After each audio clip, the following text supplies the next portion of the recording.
मंगलाचरण बोलेंगे। ओम अज्ञानतिमिरान्धस्य ज्ञानाञ्जनशलाकया चक्षुरुन्मीलितं येन तस्मै श्रीगुरुवे नमः। श्रीचैतन्यमनोभीष्टं स्थापितं येन भूतले स्वयं रूप कदा मह्यं ददाति स्वपदान्तिकं। वन्देऽहं श्रीगुरू श्रीयुतपथकमलं श्रीगुरून् वैष्णवांश्च श्रीरूपं साग्रजातं सगण रघुनाथान्वितं तं सजीवं साद्वैतं सावधूतं परिजनसहितं श्रीकृष्ण चैतन्य देवं श्रीराधा कृष्ण पादान् सगण ललिता श्रीविशाखान्वितांश्च। हे कृष्ण करुणा सिंधु दीनबंधु जगत्पते गोपेश गोपिका कांता राधा कांता नमस्तुते। तप्त कांचन गौरांगी राधे वृंदावनेश्वरी विश्वानुसुते देवी प्रणमामि हरिप्रिये। वाञ्छा कल्पतरुभ्यश्च कृपा सिन्धुभ्येव च पतितानां पावनेभ्यो वैष्णवेभ्यो नमो नमः। जय श्री कृष्ण चैतन्य प्रभु नित्यानंद श्री अद्वैत गदाधर श्रीवासादि गौर भक्तवृंद। हरे कृष्णा कृष्णा कृष्णा हरे हरे हरे राम राम राम हरे हरे। नमो विष्णुपादाय कृष्ण पृष्ठाय भूतले श्रीमते भक्ति वेदांत स्वामिनीति नामिने। नमस्ते सरस्वती देवी गौरवाणी प्रचारिणे निर्विशेष शून्यवादी पाश्चात्य देश तारिणे। नमो विष्णुपादाय कृष्ण पृष्ठाय भूतले श्रीमते गोपाल कृष्ण गोस्वामी नामिने। प्रभुपादस्य साहित्यमय प्रकाशित क्रिय च प्रचारं विद्वान् साधु भगवत्पादाय ते नमः।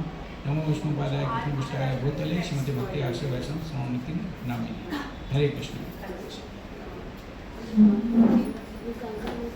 तो आप सब भक्त बोलने वैष्णव पदावली में ये रूप गोस्वामी द्वारा गाया हुआ वैष्णव भजन है, बहुत ही मधुर भजन है। किसको गाएंगे आज?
स्वागत उस हर्ष और उल्लास से नहीं कर पाएंगे अदिति माता जिस हर्ष और उल्लास से वो किया करती थी। तो कश्यप मुनि समझ गए कि कुछ ना कुछ गड़बड़ है। तो कश्यप मुनि पूछते हैं कि क्या आपने अपनी घर की जो जिम्मेदारियां हैं वो ठीक से पूरी नहीं की? पहला प्रश्न ये किया। दूसरा प्रश्न क्या किया कि आपकी जो धर्म अर्थ काम के लिए जो भी निर्धारित ड्यूटीज़ हैं या आदेश हैं उनका आपने पालन ठीक से नहीं किया, या कोई आपके घर आया, आश्रम में आया, कोई अतिथि आया, उसका आपने सत्कार ठीक से नहीं किया। तो बताया गया है शास्त्र में कि अगर कोई अतिथि हमारे घर में आता है, चाहे वो दुश्मनी क्यों ना हो, तो हमको उसको आसन देना चाहिए, उसको जल पिलाना चाहिए और उससे मीठे शब्द बोलने चाहिए। हमारे पास हो सकता है कुछ भी नहीं हो उसको देने के लिए, तो अगर दुश्मन भी घर में आ जाए तो हमको उसका आदर पूर्वक, है ना, उसको आदर पूर्वक एक आसन देना चाहिए बैठने के लिए, जल देना चाहिए और उससे मीठे शब्द बोलने चाहिए। कैसे मीठे शब्द बोलने चाहिए कि जैसे आप कहीं बाहर से आए हैं, दूर से आए हैं, थके होंगे, आप विश्राम कर लीजिए, है ना। आप थके हुए आए हैं, आप बहुत थके होंगे, आपके शरीर को अब रेस्ट चाहिए तो आप उसको रेस्ट दीजिए, है ना। इस तरह से मीठे शब्दों से हमको स्वागत करना होता है। इसीलिए क्या बोला जाता है, मातृ देवो भव अतिथि देवो भव, है ना। मातृ देवो भव, पितृ देवो भव, आचार्य देवो भव, अतिथि देवो भव, सत्यम वद। तो जब बच्चे गुरुकुल में जाया करते थे उनको पहला कंसेप्ट ये सिखाया जाते थे कि माता को देवतुल्य मानो, पिता को देवतुल्य मानो, गुरु को देवतुल्य मानो, है ना, अतिथि को देवतुल्य मानो और सच बोलो। ये जो 5 चीज़ें हैं ये बच्चों को संस्कार के रूप में हमको सिखानी होगी, क्योंकि अगर हम माता पिता हैं तो ये बच्चे स्कूल में नहीं सीखेंगे। बच्चे स्कूल में क्या सीखेंगे? History, chemistry, geography, physics, biology, maths. इससे हम जो है भगवान के प्रिय नहीं बन सकते। अगर हमें भगवान के प्रिय बनना है तो हमको भगवान के शास्त्र में जो लिखा है उसका अनुसरण करना पड़ेगा। तो इस तरह से फिर उन्होंने बोला कि क्या आपने अग्नि, मतलब आपने कोई जो है यज्ञ नहीं किया या ब्राह्मणों की पूजा ठीक से नहीं की, आपके पुत्र ठीक तो हैं? तो कश्यप मुनि जब अंदर आए आश्रम के अंदर, अदिति ने उनका स्वागत तो किया लेकिन उस हर्ष और उल्लास से नहीं किया जिस तरह से वो किया करती थी।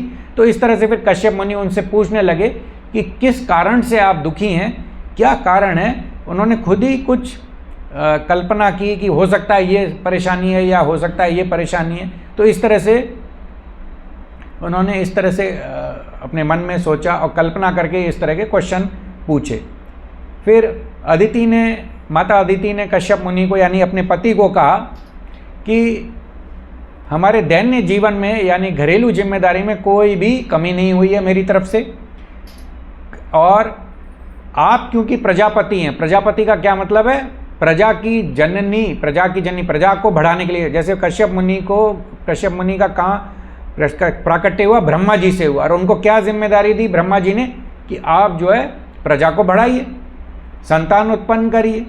तो इस तरह से आप प्रजापति हैं और आप मेरी सारी इच्छाओं को पूरा कर सकते हैं, है ना। और आप दैत्यों और देवताओं दोनों के लिए समान है क्योंकि आप दोनों के पिता हैं। अब आप देखिए, एक घर में पिता हैं, 2 उनकी पत्नी हैं, एक असुर हैं और एक देवता है, दोनों ही दुश्मन हैं।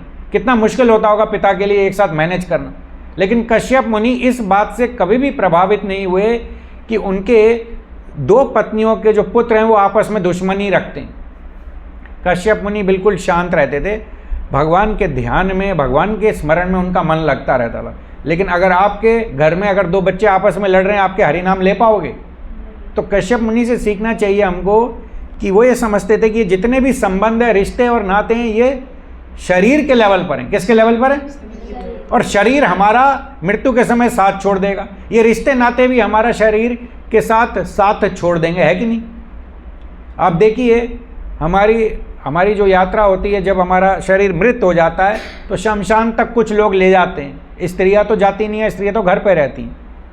तो पत्नी, जो कि बताया गया अर्धांगिनी होती है, वो भी घर की चौखट तक ही आपका साथ दे सकती है। उसके बाद तो फिर आप जो है आगे जाएंगे और आगे आपको लेके जाया जाएगा शमशान में, राइट। तो कहने का मतलब है क्या? ना तो आपका शरीर आपका साथ दे रहा है, कोई शरीर तो चला गया, शरीर तो अब आपका है नहीं, आपके परिवारजन भी आपके साथ नहीं है, तो कौन है आपका? तो कश्यप मुनि जानते थे कि हमारा केवल भगवान है और हमारा मन और ध्यान केवल भगवान पर लगना चाहिए, हमारी सारी क्रियाएं जो हैं कृष्ण भावना भावित होनी चाहिए। तो ये वो चीज़ जानते थे, है ना। और उन्होंने ये भी कहा कि जिस तरह से भगवान जो है देवताओं और असुरों के साथ बराबर हैं, लेकिन फिर भी देवताओं के पक्ष में रहते हैं। क्यों? क्योंकि देवता जो है धर्म का पालन करते हैं और असुर अधर्म का पालन करते हैं। अब कैसे समझें इस बात को? एक पिता के दो पुत्र हैं, एक कहना मानता है, एक कहना नहीं मानता है। पिता किसको ज़्यादा प्रेम देगा? तो ऐसे ही भगवान हमारे पिता परमेश्वर हैं। तो हालांकि दोनों पुत्र हैं, असुर भी पुत्र हैं, देवता भी पुत्र हैं, भगवान दोनों को समान रूप से प्रेम देते हैं और उनकी रक्षा करने का प्रयास करते हैं भगवान। तो लेकिन फिर भी देवता उनके आदेशों का पालन करके, यानी कि वेदों का पालन करते हैं। वेद में जो कुछ लिखा है वो भगवान का आदेश है, उसको पालन करके अपना जीवन जो है बिताते हैं, तो देवता प्रिय बन जाते हैं। लेकिन फिर भी असुरों को भगवान मारते भी हैं तो भी उनका कल्याण है, क्योंकि उनको मुक्ति मिल जाती है। कृष्ण बुक में हमने देखा है इतने सारे, चाहे आप पूतना को ले लो, चाहे तृणावर्त को ले लो, सक्टासुर को ले लो, व्योमासुर को ले लो, बकासुर को ले लो, अघासुर को ले लो, जितने भी सारे ये जो असुर थे भगवान के द्वारा मारे जाने पर इनकी मुक्ति हो गई। कुछ असुर ऐसे भी थे जिनको भगवान ने भगवत धाम में पोजीशन दिया, जैसे पूतना को मार करके भगवान ने मुक्ति नहीं दी, ब्रह्म ज्योति नहीं दी, अपना धाम ही दे दिया। क्या दे दिया? और अपने धाम में क्या दिया? धात्री की पोजीशन दी, पोस्ट दी। धात्री मतलब नर्स। नर्स क्या होती है? जो माता को बच्चे के पालन पोषण में जो है मदद करती है। अभी आपको बताऊं, जैसे बताया जाता है कि असंख्य वैकुंठ है। कितने वैकुंठ हैं?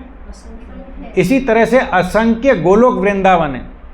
जैसे अगर आप भगवान को गोपाल रूप में, बाल गोपाल रूप में प्रेम करते हैं, तो एक ऐसा गोलोक वृंदावन है जहाँ भगवान हमेशा गोपाल रूप, बाल गोपाल रूप में रहते हैं। एक गोलोक वृंदावन है जहाँ पर आप भगवान की मधुर लीलाओं को, जैसे किशोर अवस्था की लीलाओं का आस्वादन करना चाहते हैं। भगवान उसमें कितने 12 से 14 साल की उम्र में आपको दिखेंगे, तो भगवान की उम्र उतनी ही रहेगी। तो एक गोलोक वृंदावन वहाँ पर है जब भगवान की उम्र 12 से 14 साल के बीच में। मान लीजिए आपने साख्य भाव में भगवान से भक्ति की है, तो भगवान गोपाल रूप में तो आपसे भक्ति नहीं कर सकते क्योंकि वो तो छोटे हैं। आप वात्सल्य प्रेम में भक्ति कर सकते हैं। जैसे नंद महाराज और यशोदा माता हमेशा बाल गोपाल को पालन पोषण करते हैं। तो गोलोक वृंदावन में नित्य शाश्वत रूप से भगवान के जो माता पिता हैं वो यशोदा हैं और नंद महाराज। तो ऐसे ही गोलोक वृंदावन भी असंख्य है। आपका जिस तरह से भाव है भगवान के साथ, आपकी भक्ति अगर सफल होती है या पूर्ण होती है, तो आप उस तरह के गोलोक वृंदावन में आप जा पाएंगे। करेक्ट? तो कहने का मतलब क्या है कि यहाँ पर कश्यप मुनि से अदिति प्रार्थना करती हैं कि आप जो है मेरी सहायता करिए, मेरे पुत्रों का राज्य वापस दिलाइए, उनका ऐश्वर्य, उनका धन, उनका सिंहासन उन्हें वापस लौटाइए, है ना। और इस तरह से आशीर्वाद की याचना करती हैं अपने पुत्रों के लिए। और कश्यप मुनि इस बात को देख करके बहुत ज़्यादा आश्चर्यचकित हो जाते हैं कि कैसे उनकी पत्नी शारीरिक लेवल पर ही चिंतन कर पा रही हैं, देहात्म बुद्धि से ऊपर नहीं उठ पाई हैं। अगर कोई देहात्म बुद्धि में, तो वो क्या सोचेगा? मैं और मेरा शरीर और मेरे शरीर के संबंधी, तो वो चिंता कहाँ कर रही? चिंता क्या होनी चाहिए कि मेरा भगवान का स्मरण हो रहा है या नहीं हो रहा। आप में से किसी को चिंता हुई है आज तक कि मेरा भगवान का स्मरण नहीं हो रहा? कश्यप मुनि को चिंता रहती थी, लेकिन अदिति को चिंता नहीं थी, जबकि वो देवताओं की माता थी। देवता जो है मिश्रित भक्त हैं। देवता कैसे भक्त हैं? वो भोग भी करते हैं और भक्ति भी करते हैं। भोग प्लस भक्ति इज इक्वल टू मिश्रित भक्ति। क्या? भोग प्लस भक्ति मतलब क्या है? अप्सराओं का नृत्य देख लिया, सोमरस का पान कर लिया, ऐश्वर्य को भोग लिया, ये सब क्या है? भोग है। जब हम भोग करेंगे भगवान का स्मरण नहीं हो पाएगा। इसीलिए आप देखेंगे इंद्र हमेशा भय में रहते हैं। पृथु महाराज अगर यज्ञ कर रहे थे तो उनको लगा अगर ये 100वां यज्ञ पूरा कर लेंगे तो ये इंद्र मेरा सिंहासन ही डोल जाएगा। इसी तरह से वृत्तासुर से उनको भय लगा, ये वृत्तासुर इतना शक्तिशाली असुर है, ये कहीं मेरा सिंहासन पर ही आके कब्जा ना कर ले। भय उसी को होगा जो कृष्ण का स्मरण निरंतर नहीं करेगा। आपके अगर जीवन में भय आ रहा है, शोक आ रहा है, या आपके जीवन में चिंता है, तो आप चेक करो आपका स्मरण कैसा है कृष्ण का। स्मरण अच्छा है, शोक और भय हो ही नहीं सकता। जिस प्रकार इस कमरे में अगर सूर्य की रोशनी आ जाए, यहाँ पे अंधकार नहीं हो सकता, उसी प्रकार अगर आपके जीवन में कृष्ण का स्मरण बना हुआ है तो आपको शोक, चिंता और भय कभी भी परेशान नहीं करेगी। ठीक है, तो इस तरह से उन्होंने सोचा, इस तरह से विचार किया कि ये जो स्थूल शरीर है ना, किससे बना हुआ है? जल, अग्नि, पृथ्वी, वायु, आकाश, ये 5 स्थूल तत्वों से बना हुआ है। और लेकिन आत्मा तो जो है शरीर से भिन्न है। तो ये जो पति पत्नी का संबंध है या माता और पुत्र का संबंध है, ये क्या है? एक भ्रम है। क्या है? क्योंकि पिछले जन्म में कुछ और था, इस जन्म में चलिए आपके संबंध ही हैं, लेकिन अगले जन्म में तो ये कहाँ होंगे पता भी नहीं चलेगा। जैसे हम पिछले जन्म में कहाँ थे पता है किसी को, और अगले जन्म में कहाँ होंगे ये किसी को नहीं पता, लेकिन भगवान को सब पता है। क्यों? क्योंकि भगवान भूत, वर्तमान, भविष्य हर जीव का जानते हैं, इसलिए भगवान त्रिकालदर्शी भी है। क्या है भगवान? तो त्रिकालदर्शी भगवान से हमको हमेशा उनकी प्रार्थना करनी चाहिए, उनकी याचना करनी चाहिए कि उनका स्मरण हमारे हृदय में और मन में बना रहे। और है क्या, अगर ऐसा होता है तो हमारा मन रूपी मधुमक्खी, भगवान के चरण कमल में जो रस है या शहद है, उसका जब हम पान करेंगे तो संसार के सुख, संसार के सारे सुख एक तरफ, और भगवान के चरण कमल के शहद में से जो रस हमें मिल रहा है वो एक सुख एक तरफ, तो वो संसार के सुख फीके पड़ जाएंगे उसके साथ। तो इस तरह से जो है फिर अदिति अपनी पत्नी को सुझाव देते हैं, आप भगवान की भक्ति कीजिए, है ना, और वो ही आपको सारे शुभ लक्षण प्रदान कर सकते हैं, आपको सारे आशीर्वाद दे सकते हैं, क्योंकि वही सबसे ज़्यादा उत्तम है। और क्योंकि जो भगवान इतने कृपालु हैं, जो भी अकिंचन, अकिंचन का मतलब क्या है? जिसके पास ना तो कोई धन है, ना बल है, ना सामर्थ्य है, ना कोई ज्ञान है, ना कोई उनके पास ऐश्वर्य है, ऐसे व्यक्ति के ऊपर भगवान अपनी कृपा प्रदान करते हैं। तो अब अदिति क्योंकि गरीब थी, क्योंकि सारा इंद्रलोक, सारा जो राज्य था वो असुरों के कब्जे में था, सारा धन चला गया था, तो वो गरीब हो गई थी, उनके पुत्र भी गरीब हो गए थे। तो कश्यप मुनि ने कहा कि भक्ति के अलावा सब कुछ व्यर्थ है।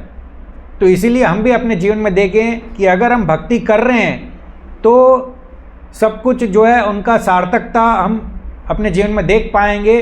अगर हम भक्ति नहीं कर रहे तो हमारे जीवन में कोई भी सार्थकता नहीं है। ये उसी तरह से है जैसे अगर हम शून्य लेकर चले, कितने ही शून्य लगा दिए, माने 10 शून्य लगा दिए, 10 शून्य लगा दिए तो फिर 10 शून्य शून्य ही रहेंगे, लेकिन 10 शून्य के साथ एक सिंगल 1 लगा दें या 1 लगा दें तो 10,000, 1 लाख, 1 करोड़, 1 अरब, 1 खरब, ये सब हो जाएगा।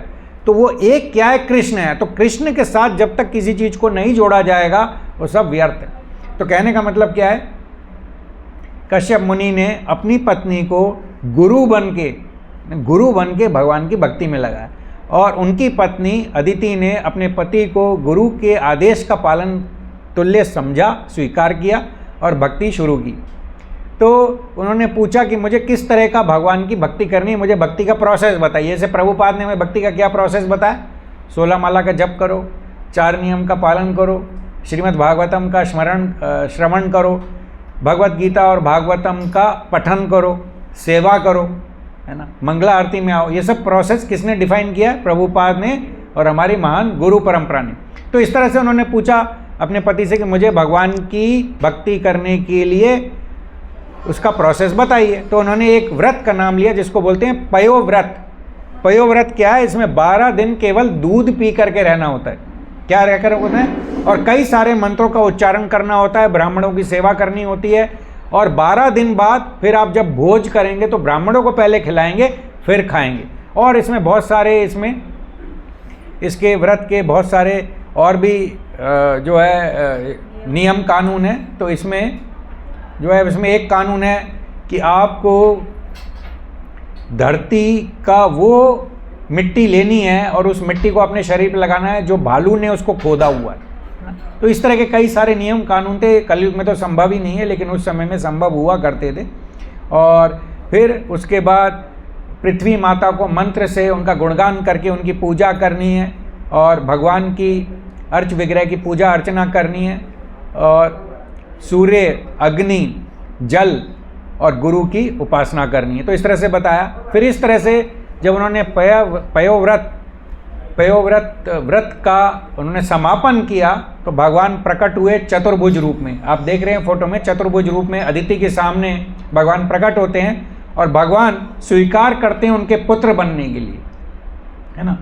तो इस तरह से कश्यप मुनि ने जिस तरह से उनको समझाया था, अपने मन और इंद्रियों को उन्होंने नियंत्रित किया, भगवान की भक्ति में लगाया, भगवान के स्मरण में लगाया और भगवान उनके समक्ष प्रकट हुए और इस तरह से अदिति को बहुत ज़्यादा आनंद की अनुभूति हुई। और फिर वो भगवान को दंडवत प्रणाम करती हैं जैसे ही भगवान प्रकट होते हैं। आप देखिए इसी तरह से भगवान कारागृह में वासुदेव और देवकी के सामने भी प्रकट हुए थे, लेकिन वासुदेव के प्रार्थना पर फिर भगवान जो है एक नन्हे मुन्ने बालक के रूप में, बाल गोपाल रूप में आ गए थे, जिनके 2 ही हाथ हैं। तो पहले भगवान चतुर्भुज रूप में प्रकट हुए, है ना, मथुरा में कंस के जेल में, और फिर वहाँ पे उन्होंने एक बाल रूप स्वीकार किया। वासुदेव को भय था कि अगर आपको इस चतुर्भुज रूप में अगर कंस या कंस के सैनिक देख लेंगे तो वो आपके ऊपर हमला कर देंगे। बट एनीवे भगवान को तो इस बात को सुन के भयभीत होने की ज़रूरत नहीं थी, भगवान को तो एक लीला करनी थी। तो भगवान ने उस तरह से किया और जब अदिति ने भगवान को दंडवत प्रणाम किया उसके बाद भगवान का दर्शन प्राप्त करके अदिति की आंखों में से बहुत सारे आंसू गिरने लगे और वो उनका गला रुद्ध हो गया और बोल नहीं सकी वो, है ना। उनको बोलने में बहुत दिक्कत हुई, उनको समझ में नहीं आया कि भगवान से क्या प्रार्थना करें। तो शरीर के जो जो अष्ट सात्विक विकार होते हैं, जो शुद्ध भक्त को भगवान का दर्शन करके भगवान की कथा को सुन के प्रकट होते हैं, वो प्रकट हो गए। जैसे बालों का खड़े हो जाना, है ना, या गला सूख जाना, है ना, या आंखों में से आंसू बहुत तेज़ी से आ जाना। तो इस तरह से वो सारे लक्षण उनके शरीर में उत्पन्न हुए। फिर भगवान को उन्होंने प्रार्थना की, भगवान को कहा रमापति। रमापति क्या मतलब है? लक्ष्मीपति। भगवान जो है लक्ष्मी के पति हैं, यानी कि सारे संपूर्ण ऐश्वर्यों के भगवान हैं। भगवान मतलब उनके स्वामी हैं, लक्ष्मी के स्वामी हैं, तो यानी कि सारी लक्ष्मी आपके अंदर में है। तो रमापति बोल करके उन्होंने ये प्रार्थना की कि आप मेरे पुत्रों का धन वापस लौटा दीजिए, है ना। और यज्ञपति बोला। यज्ञपति क्यों बोला? क्योंकि उन्होंने एक यज्ञ, पयोव्रत का यज्ञ उन्होंने वो संपन्न किया था, जिसके हेतु से भगवान प्रकट हुए। तो आप सारे यज्ञों के परमेश्वर हैं, क्योंकि यज्ञ में जो अग्नि उत्पन्न होती है भगवान विष्णु का मुख होता है। जैसे आप स्वाहा करके कुछ आहुति देते हैं ना यज्ञ कुंड में, तो आहुति करके आप जो है हवन सामग्री जो डालते हैं, जो भी आप कुछ अर्पित करते हैं, घी अर्पित करते हैं स्वाहा बोल करके, अग्नि में तो जाता है, लेकिन वो अग्नि जो है भगवान विष्णु का मुख है। वो क्या है? तो लेकिन अभी कलयुग में क्योंकि शुद्ध ब्राह्मण नहीं है जो मंत्रों का उच्चारण सही सही कर सकें, ना ही शुद्ध हवन सामग्री है, इसलिए यज्ञ का जो प्रोसेस भगवान की प्राप्ति के लिए इस युग में रिकमेंडेड नहीं है। इस युग में क्या रिकमेंडेड है कि हम जो है अपनी जीवा से भगवान का नाम अधिक से अधिक लें, और ये भगवान का नाम जब हम अपने जीवा से लेंगे तो हमको भगवान की प्राप्ति होगी। और भगवान को उन्होंने जगतपति भी बोला कि जगतपति का मतलब क्या है? जिसमें वो सबका उद्धार करते हैं, चाहे असुर हों चाहे देवता हों, वो सभी के साथ जो है न्याय करते हैं और सबको जो है सबके शुभ चिंतक है। भगवान सबके शुभ चिंतक है। जैसे मैंने आपको बताया था पिछली क्लास में, एक आपका मित्र होता है, एक बंधु होता है, एक शुभ चिंतक होता है और एक सुहृद होता है। तो भगवान सुहृद हैं। सुहृद मतलब आपके सबसे अच्छे मित्र और सबसे अच्छे शुभ चिंतक। भगवान से अधिक आपको कोई नहीं जानता, आपकी इच्छाओं को कोई नहीं जानता, और आपको आप नहीं स्वयं जानते इतना जितना भगवान आपको जानते, क्योंकि भगवान ने आपका भूत वर्तमान भविष्य सब देखा है, पहले के जन्म भी देखे हैं, भगवान सब कुछ जानते हैं। तो फिर अदिति माता भगवान को प्रार्थना अर्पित करती हैं अपनी, किस तरह से भगवान जो है यज्ञ पुरुष हैं, जितना भी यज्ञ होते हैं उनके यज्ञों के भोक्ता भगवान हैं, है ना। और भगवान अच्युत हैं, और भगवान जो है भगवान की शरण ग्रहण करते हैं। जितने भी साधु संत हैं वो भगवान की शरण ग्रहण करते हैं, और भगवान का नाम सुनने से और बोलने से, है ना, सुनने से और बोलने से हमारा मंगल ही मंगल होता है। तो क्या है कि भगवान का नाम अधिक से अधिक लेना चाहिए। मान लीजिए अब जैसे हम ये झोला लटका रहे हैं, मान लीजिए मेरी सुबह 16 माला हो गई, है ना, और फिर मैं कहीं जा रहा हूँ, तो इसका मतलब नहीं है माला मैं छोड़ के जाऊँगा। माला मुझे लेके जानी है, मुझे सिर्फ 16 माला नहीं करनी है, 16 माला तो मिनिमम है, उससे अधिक करने का प्रयास करना है। जैसे आज तो एकादशी, आज तो 25 माला करनी है, तो 25 भी नहीं, आपको पता है आज मंदिर में 24 घंटे कीर्तन होगा। एकादशी के दिन 24 घंटे रात भर कीर्तन होता है। तो देखिए कीर्तन का इतना प्रभाव है। हाँ, हर एकादशी के दिन रात भर कीर्तन होगा भगवान के नामों का, हरे कृष्णा महामंत्र का। तो भगवान का जो नाम है वो इतना पावन है, हमको पावन करता है, इतना हमको शुद्ध करता है, वो बहुत ज़्यादा ज़रूरी है। उसका ज़्यादा से ज़्यादा श्रवण करें और कीर्तन करें। और भगवान का नाम लेने से क्या होता है, हमारे सारे दुख दर्द कष्ट पाप वगैरह सब मिट जाते हैं, है ना। आप देखिए, किसी ने मेरे को बताया कि अगर आप भगवान का नाम ले रहे हैं, भगवान की कथा कर रहे हैं, आपका मन जब भगवान की कथा में लग जाएगा तो आपके अगर कोई कष्ट परेशानी चिंता भय होगा तो वो आपको उस समय तंग नहीं करेगा। लेकिन जैसे ही आप कथा छोड़ के फिर आप वापस आ जाएंगे, जैसे एक सिनेमा चल रहा है, सिनेमा आप देख रहे हैं कि हीरो विलेन को मार रहा है, तो आप भी सोचते हैं कि मैं हीरो की साइड हूँ, विलेन को मारना चाहिए, है कि नहीं। तो आपका ध्यान उधर है, फिर आपके घर की चिंता परेशानी। लोग सिनेमा देखने क्यों जाते हैं? एंटरटेनमेंट के लिए, एंजॉयमेंट के लिए। क्यों? इसलिए कि वो घर में कुछ प्रॉब्लम है या कहीं कोई समस्या, उसको भूल करके वहाँ आएंगे, सब अंधेरा कर देंगे और जो सामने होगा ऐसा लगेगा कि मेरे सामने घट रहा है ना। तो इसी तरह से जब हम भगवान की लीलाओं को, भगवान के नामों को श्रवण करेंगे, कीर्तन करेंगे, तो हमको उससे बहुत मंगल होगा, हमको बहुत शुभ होगा और इससे हमारे पाप कर्म नष्ट होंगे। तो भगवान का बताया गया है, भगवान सृष्टि करता है, सृष्टि के पालन करते हैं और सृष्टि का संहार करते हैं। किस रूप में? सृष्टि का पालन करते हैं विष्णु के रूप में, सृष्टि का संहार करते हैं किस रूप में? शिव जी के रूप में, और सृष्टि की रचना करते हैं ब्रह्मा जी के रूप में।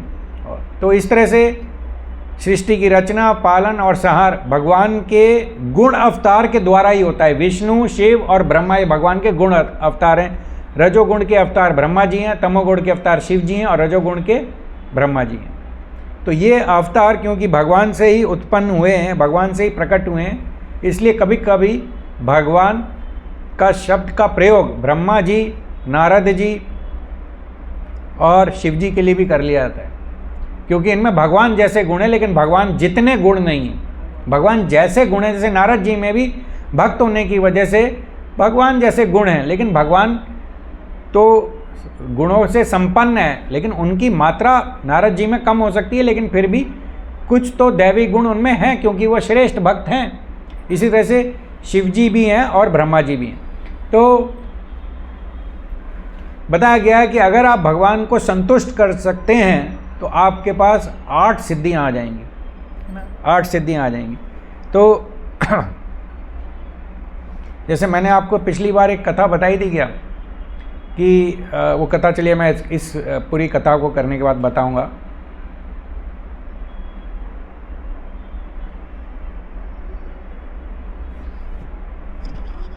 देखिए, भगवान के प्राकट्य 3 समय में हुए हैं। सुतपा और प्रश्नी, सुतपा और प्रश्नी के गर्भ से प्रश्नी गर्भ हुए। प्रश्नी गर्भ मतलब विष्णु, जिनका दर्शन ध्रुव महाराज को हुआ था। ध्रुव महाराज को किसका दर्शन हुआ था? प्रश्नी गर्भ का। एक्चुअली क्या है, प्रश्नी गर्भ का दर्शन हुआ था ध्रुव महाराज को जब उन्होंने तपस्या की थी, है ना, प्रश्नी गर्भ। तो प्रश्नी गर्भ और सुतापा जो है भगवान के भक्त थे। उन्होंने कहा भगवान से, जब अपनी तपस्या से, अपने त्याग से, अपनी सेवा से भगवान को उन्होंने प्रसन्न किया, तो उनसे मांगा, भगवान प्रकट हुए, भगवान हमें इच्छा है, हमें आप जैसा पुत्र दे दीजिए। भगवान ने कहा मेरा जैसा तो कोई नहीं है, मेरा जैसा कोई नहीं है। तो भगवान ने कहा मैं ही आ जाता हूँ। तो भगवान उनके पुत्र बन करके आए, प्रश्नी गर्भ बन के, और फिर भगवान ने कहा मैं 3 जन्म में आपका पुत्र बनूंगा। पहला जन्म प्रश्नी गर्भ के रूप में आए प्रश्नी और सुतापा, है ना, और दूसरे जन्म में आए अदिति और कश्यप। किस रूप में आए? वामन देव के रूप में। और तीसरे जन्म में आए द्वापर युग में वासुदेव और देवकी के पुत्र बन के कृष्ण बन के। तो पृश्नी और सुतपा और अदिति और कश्यप और ये देवकी और वासुदेव भगवान के शुद्ध भक्त हैं। ये शुद्ध भक्त हैं। भगवान को कहा मुझे आप जैसा पुत्र चाहिए। भगवान ने कहा मेरा जैसा तो कोई नहीं है, मैं ही आपका पुत्र बन के आ जाता हूँ। तो जब भगवान का भक्ति जो है पयोव्रत व्रत के अनुसार अदिति ने पूरा किया, अपने गुरु के आदेश का पालन करके, यानी कि अपने पति कश्यप मुनि के आदेशों का पालन करके, तो उन्हें भगवान की भक्ति भी मिली और भगवान का आशीर्वाद भी मिला। भगवान ने कहा ठीक है मैं आपका पुत्र बन के आ जाऊंगा। तो भगवान का नाम क्या पड़ा उस समय? उपेंद्र। उपेंद्र क्या मतलब होता है? इंद्र का छोटा भाई। भगवान जो है इंद्र के छोटा भाई बनकर आए। क्या बन के आए? हाँ, इंद्र के छोटे भाई आए, इसलिए उनका नाम उपेंद्र पड़ा। वैसे उनका नाम क्योंकि एक बौने के रूप में आए भगवान, तो उनका नाम वामन पड़ गया। तो भगवान ने उनको आशीर्वाद दिया कि मुझे आपकी हृदय की सारी इच्छाएं पता हैं। तो भगवान क्या है? हर जीवात्मा के हृदय में परमात्मा रूप में विराजमान है। हर जीवात्मा के हृदय में जो इच्छा है, विचार है, भावना है, क्रिया है, हर चीज़ के परम साक्षी हैं। कोई चीज़ भगवान की निगाह से बची नहीं है। आप सोच रहे हैं कि मैं बिना भोग लगाए हुए रसगुल्ला खा लेता हूँ, मुझे कोई देख तो नहीं रहा है, गुरु महाराज तो नहीं देख रहे हैं, मेरे मेंटर, काउंसलर, ट्रेनर, गाइड तो नहीं देख रहे हैं, किसको क्या पता चलेगा? लेकिन परमात्मा देख रहे हैं, वो तो आपके साथ ही है ना। परमात्मा देख रहे हैं आपको, आपके साथ ही हैं। और इंद्र, चंद्र, वायु, यमदेव, ये सारे लोग ऐसे कुछ 12 साक्षी हैं जो हमारी हर पुण्य और पाप कर्म के साक्षी होते हैं। श्रीमद् भागवतम में वो 12 साक्षी दिए हुए हैं। तो हमें कोई भी गलत काम करने से पहले ये सोच लेना चाहिए कि भैया मैं अपने लिए पाप कर्म इकट्ठे करने वाला हूँ, तो मैं क्यों इसको कर रहा हूँ? मेरे को नहीं करना, ठीक है? जो मुझे नरक में ले जाएंगे, मुझे ऐसा काम क्यों करना? तो भगवान ने कहा मुझे तुम्हारी सारी हृदय की जो इच्छाओं के बारे में मालूम है, मैं तुम्हारे पुत्रों की जो स्थिति है वो वापस दिलाऊंगा, पुत्रों का धन वापस दिलाऊंगा, उनका जो है साम्राज्य लौटवाऊंगा, है ना। और मैं ये प्रयास करूंगा कि जो असुरों की पत्नियां हैं वो अपने पतियों की लाश पर रोएं। ये उनको ढांढस बनाने के लिए भगवान ने ऐसा आशीर्वाद दे दिया। और भगवान ने कहा क्योंकि अभी असुरों के ऊपर ब्राह्मणों का बहुत बड़ा आशीर्वाद है, इसलिए मैं भी अभी उनका कुछ नहीं बिगाड़ पाऊंगा। और उन्होंने ये कहा कि तुमने जो मेरी पूजा अर्चना तपस्या की है वो बेकार नहीं जाएगी, मैं तुम्हारी इच्छा पूरी करूंगा। और कश्यप की तपस्या से, आपके जो पति हैं कश्यप मुनि, उनकी तपस्या की वजह से और आपने जो व्रत किया है पयोव्रत का, उसकी वजह से मैं आपका बेटा बनकर आऊँगा, पुत्र बन के आऊँगा। लेकिन आप इस बात को संदिग्ध रखना, किसी को बताना मत।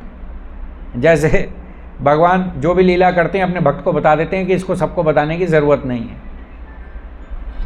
तो फिर भगवान वहाँ से अंतर्ध्यान हो गए और अदिति को बहुत आनंद प्राप्त हुआ। और अदिति जो है कश्यप मुनि के पास गई और उन्होंने बताया कि किस तरह से भगवान ने दर्शन दिया। और कश्यप मुनि क्योंकि उस समय ध्यान में थे तो उन्हें पता चल गया कि अब भगवान उनका पुत्र बन के आने वाले हैं। तो ये चीज़ जो है भगवान का प्राकट्य होता है ना। तो फिर जब ब्रह्मा जी को पता लगता है, ब्रह्मलोक में बैठे हुए थे, उनको पता लगता है कि वामन देव जो है ना कश्यप मुनि की शक्ति के द्वारा अदिति के गर्भ में भगवान ट्रांसफ़र होते हैं।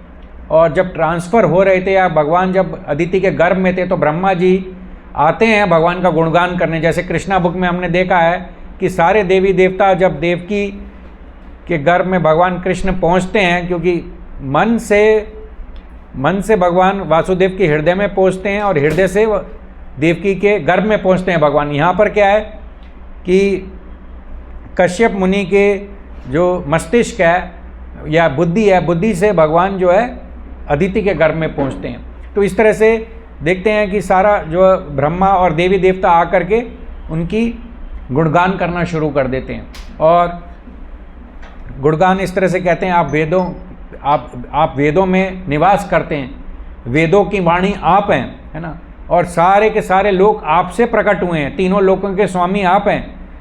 आप जो है तीनों लोकों से परे हैं, क्योंकि आप जो है सर्वोपरि लोक में आप निवास करते हैं, और आप सभी जीवात्माओं के हृदय में भी वास करते हैं, आप सब जगह निवास करते हैं। आप जो है काल हैं, और आप सभी देवताओं की जो है आश्रय हैं, ऐसा गुणगान ब्रह्मा जी करते हैं। फिर जब भगवान वामन देव प्रकट हुए तो उनके रूप का सुंदर वर्णन श्रीमद् भागवतम के 8वें स्कंद में दिया हुआ है, और उसमें ये लिखा हुआ है कि जैसे ही भगवान प्रकट हुए तो भगवान के शरीर से ऐसा ब्रह्म तेज निकल रहा था कि इतना तेज निकल रहा था कि ऐसा लगा हुआ कि बहुत सारे सूर्य वहाँ चमक रहे हों, और भगवान का जो रूप था वो सांवला था। भगवान के जो कुंडल थे मकर कुंडल थे, जिसको इंग्लिश में कहते हैं alligator shaped year rings. Alligator shaped year rings मतलब कि मकर के रूप में जो कुंडल थे, जो कान के ईयर रिंग्स थे, और भगवान की छाती पे श्रीवत्स का चिन्ह था, और उनका जो चेहरा था वो बहुत कोटि कोटि सूर्यों के समान चमक रहा था, शोभामान हो रहा था, और उन्होंने एक बहुत सुंदर मुकुट पहना हुआ था, और उनके हाथों में जो है ब्रेसलेट थे, और जो है बेल्ट पहनी हुई थी बहुत सुंदर, और पैरों में पाजेब थी। तो इस तरह से उन्होंने इस तरह से बहुत सुगंधित माला पहनी हुई थी, जिसके चारों तरफ मधुमक्खियाँ जो है घूम रही थी, और एक सुंदर ब्राह्मण बौने के रूप में भगवान प्रकट हुए। तो इस तरह से बताया गया कि जो है जैसे ही वो अदिति को, जब अदिति के समक्ष प्रकट हुए तो अदिति ने जय जय बोलना शुरू कर दिया, और कश्यप मुनि ने भी उनका गुणगान किया, और इस तरह से जो है ब्रह्मचारी बन के फिर क्या हुआ, एक उत्सव मनाया गया कि उनको जो है एक उत्सव हुआ जिसमें ब्रह्म और सारे देवी देवता आए, और उन्होंने सबने जो है वामन देव को उपहार दिए, है ना। किसी ने, ये आप देखेंगे, ये जो उन्होंने कमंडल है, किसी ने कमंडल दिया, है ना, किसी ने एक छड़ी दी, किसी ने वो जो जिसमें हम दान मांगते हैं, जिसमें ब्राह्मण लोग भिक्षा मांगते हैं या मधुकरी करते हैं, वो मधुकरी के लिए कटोरा दिया, सकोरा दिया, और पार्वती ने सबसे पहला दान दिया वामन देव को। तो इस तरह से बहुत सारे उनको आभूषण और ये हिरण की छाल किसी ने उनको उपहार में दी, और इस तरह से उनको फिर किसी ने छाता भी दिया वामन देव का, आप देखेंगे किसी ने छाता दिया है। तो जितने भी देवी देवता आए थे सब ने उनको उपहार दिए और उनकी स्तुति की और उनका गुणगान किया। फिर वामन देव जो है वहाँ चल दिए, जिसकी वजह से उनका प्राकट्य हुआ था। प्राकट्य किस लिए हुआ था? असुरों से देवताओं का राज्य ले करके देवताओं को वापस करना, करेक्ट, इसलिए उनका प्राकट्य हुआ था। तो बलि महाराज जो है भृगुकुच एक स्थान है जहाँ पर यज्ञ कर रहे थे, और यज्ञ जब करते थे तो उनका एक नियम था कि कोई भी ब्राह्मण आएगा वो कुछ भी मांगेंगे तो वो देंगे। उनका क्या नियम था? जैसे आप जरासंध के बारे में भी जानते हैं, सारे पांडव अपना भेष बदल करके ब्राह्मण बन करके जरासंध के पास गए, और जरासंध ने जब कहा कि आपके कंधे पे तो ये धनुष का निशान लगता है, आप तो ब्राह्मण नहीं लगते, तो कृष्ण भगवान ने उनको कहा कि ये ब्राह्मण के वेश में तो हैं लेकिन ये क्षत्रिय हैं, क्योंकि ये पांडव हैं और आपके दुश्मन हैं। तो जरासंध फिर हंसने लगा, और जरासंध ने कहा कि ठीक है, आपको मुझसे क्या चाहिए, क्योंकि आप ब्राह्मण के वेश में ही आए हैं तो मैं आपको ब्राह्मण ही मानूंगा, आपको जो चाहिए वो मांगो। तो उन्होंने कहा कि भाई हमें आपसे युद्ध करना है। उन्होंने कहा ये युधिष्ठिर तो टिकेगा नहीं मेरे सामने, नकुल सहदेव तो टिकेंगे नहीं, अर्जुन भी टिकेगा नहीं, हाँ ये भीम है जो थोड़ा बहुत बलशाली लग रहा है, तो इसके साथ मैं युद्ध करने के लिए तैयार हूँ। तो कहने का मतलब क्या है कि इस तरह से भगवान ब्राह्मण का रूप धर के भृगुकुच स्थान में गए जहाँ पर बलि महाराज यज्ञ कर रहे थे। क्या कर रहे थे? किस लिए यज्ञ कर रहे थे? इसलिए यज्ञ कर रहे थे कि जिससे उनकी जो सिंहासन है, उनका जो राज्य है, उस पर कोई समस्या नहीं आए, और ये किसने, भृगु मुनि के अनुयायी ब्राह्मणों ने उनको ये आदेश दिया था, इसलिए कर रहे थे। तो फिर जितने भी वहाँ पे ब्राह्मण थे जो कि ये यज्ञ के आयोजन कर रहे थे, उन्होंने देखा है कि सुंदर बालक छाते के साथ आ रहा है, कमंडल के साथ आ रहा है, भिक्षा के सकोरे के साथ आ रहा है, कौपीन पहन के आ रहा है और हिरण की छाल पहन के आ रहा है, एक छाते को धारण करके आ रहा है, एक छड़ी के साथ आ रहा है। तो उनको लगा ये तो बहुत सुंदर बालक है और इसके चरणों से ऐसा लग रहा है कि पृथ्वी जो है दब रही है। इतना तेज निकल रहा था भगवान के मुखमंडल से, तो सब देख करके उनको आकर्षित हो गए सारे ब्राह्मण। तो सबने सोचा क्या ये सूर्य हैं क्या, या ये जो है सनत कुमार तो नहीं है। तो इस तरह से वो कल्पना करने लगे ये कौन है। तो बलि महाराज ने जो है वामन देव को बहुत आदर के साथ उनकी आहु भगत की। जब वो आए भृगुकुच एरिया में जहाँ पे यज्ञ हो रहा था, तो उन्होंने उनको बहुत प्रेम दिया, बहुत आदर दिया। और वामन देव क्योंकि बहुत सुंदर थे, बलि महाराज को बहुत प्रसन्नता हुई उनकी पद प्रचलन करने में। जैसे क्या होता है, जैसे आपने देखा सुदामा ब्राह्मण भी जब द्वारका गए तो कृष्ण भगवान ने उनको अपने आसन पर बिठा करके, सिंहासन पर बिठा करके उनका पद प्रचलन किया। इसी तरह से बलि महाराज ने जब वामन देव ब्राह्मण को देखा तो उनको नमस्कार किया, लेकिन उनको प्रणाम नहीं किया। अब मैं आपसे प्रश्न करता हूं, उन्होंने प्रणाम क्यों नहीं किया?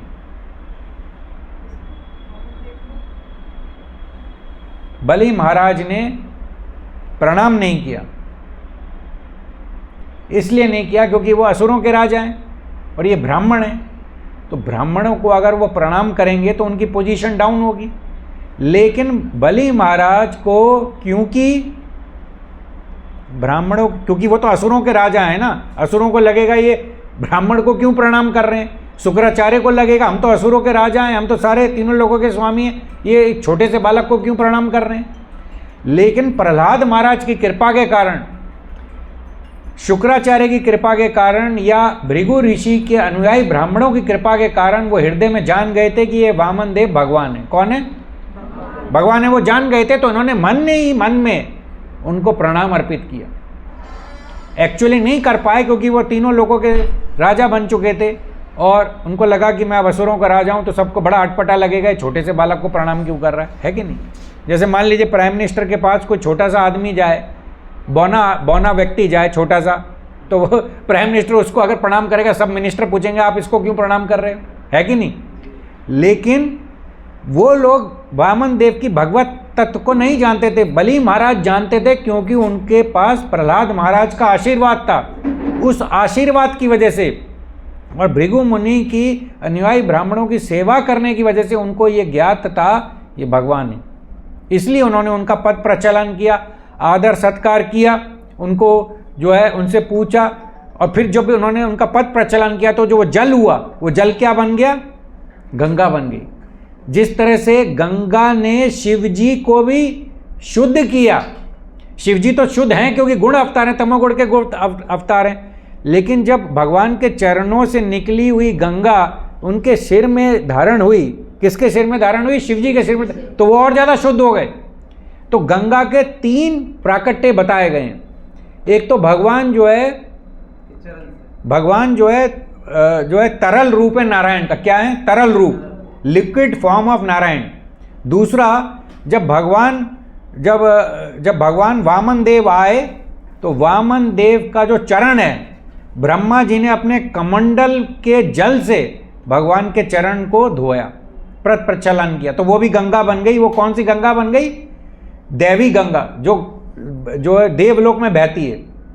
तो देवलोक में जो गंगा बहती है वो कौन सी गंगा है? वो गंगा है जिस जल से ब्रह्मा जी ने अपने कमंडल के जल से भगवान के चरणों का पद प्रचलन किया। और एक गंगा कौन सी है? एक गंगा वो है जो भगवान वामन देव ने, जब उन्होंने 3 पग जमीन मांगी, 3 पग जमीन मांगी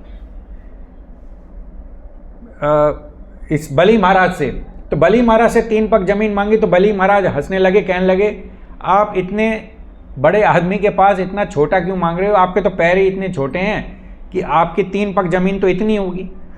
तो उन्होंने कहा कि अगर आपको जितनी ज़रूरत है उससे ज़्यादा आप मांगते हैं या ज़्यादा इच्छा करते हैं तो आपको जो है कभी संतोष नहीं मिलेगा, आप कभी खुश नहीं रह सकते हो। तो मन और इंद्रियों पर नियंत्रण होना चाहिए और मांगने वाले को वो मांगना चाहिए जो ज़रूरत है, जो ज़रूरत नहीं है वो नहीं मांगना चाहिए। अगर ऐसा करोगे जो ज़रूरत नहीं वो मांगोगे तो आप उसको जो है उसको सहन नहीं कर पाओगे, उससे आपको अहंकार आएगा, अहंकार से फिर आपका पतन होगा, पतन निश्चित है। तो कहने का मतलब क्या है, जब वामन देव आए, वामन देव का दर्शन करने से ही बलि महाराज के हृदय में भक्ति उत्पन्न हो गई। देखिए असुरों के राजा हैं, असुरों के राजा होके वामन देव का दर्शन करके, क्योंकि प्रहलाद महाराज का आशीर्वाद है, प्रहलाद महाराज के आशीर्वाद के कारण वामन देव का दर्शन करके उनके हृदय में उनको लगा कि मैं इनके ऊपर सब कुछ ही अपना न्यौछावर कर दूं, अपना देह न्यौछावर कर दूं, अपना धन न्यौछावर कर दूं, जो मांगे वो दे दूं। ये उनकी भावना आई, उनको प्रणाम करूं। तो इस तरह से बलि महाराज ने उनको देखा। तो मैंने गंगा के तीन कौन से बताया, एक तो तरल रूप है नारायण का, गंगा का, एक गंगा है जो ब्रह्मा जी ने अपने कमंडल के जल से भगवान का प्रचलन किया, जो गंगा बन गई कहाँ पे, देवलोक में। और एक गंगा जो हुई जब भगवान ने, जब उन्होंने 3 पग जमीन मांगी तो एक पग से तो पूरा पृथ्वी लोक नाप लिया और दूसरे पग से उन्होंने सारा स्वर्गलोक नाप लिया। तो क्या है कि पृथ्वी लोक से स्वर्गलोक जाने के लिए ब्रह्मांड की कुछ परतें हैं, ब्रह्मांड की कुछ परतें हैं। तो परतों में से उन्होंने उसको पियर्स कर दिया, यानी कि उसका छेदन कर दिया। जैसे इस कमरे में अगर इसके ऊपर जाना है तो ये दीवार को, इस छत को छेद करके ऊपर जाना पड़ेगा ना। तो मान लो ये पृथ्वी है और ये थोड़ा सा जो ये आकाश है और इसके ऊपर स्वर्गलोक है। तो भगवान ने अपना एक दाहिना पैर ऊपर उठाया और उसमें छेदन कर दिया। तो जब छेदन कर दिया तो वहाँ क्या था, कारण सागर था। तो कारण सागर से जो नदी बन के आई वो गंगा है। तो अभी जो भारत में जो गंगा है जिसको आप दर्शन करते हैं वो तीनों गंगाओं का मिश्रण है, ठीक है।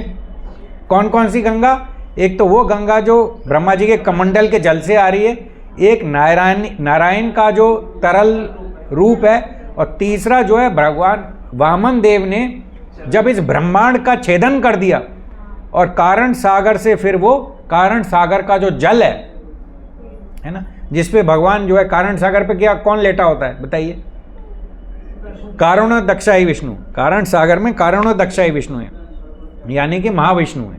महाविष्णु से बहुत सारे अनंत कोटि ब्रह्मांड उत्पन्न होते हैं, महाविष्णु से अनंत कोटि ब्रह्मांड उत्पन्न होते हैं। उनके श्वास बाहर निकलते ही ब्रह्मांड बाहर आ जाते हैं और श्वास अंदर लेते ही सारे ब्रह्मांड अंदर चले जाते हैं। अब सोचिए उनकी श्वास का समय कितना बड़ा होगा।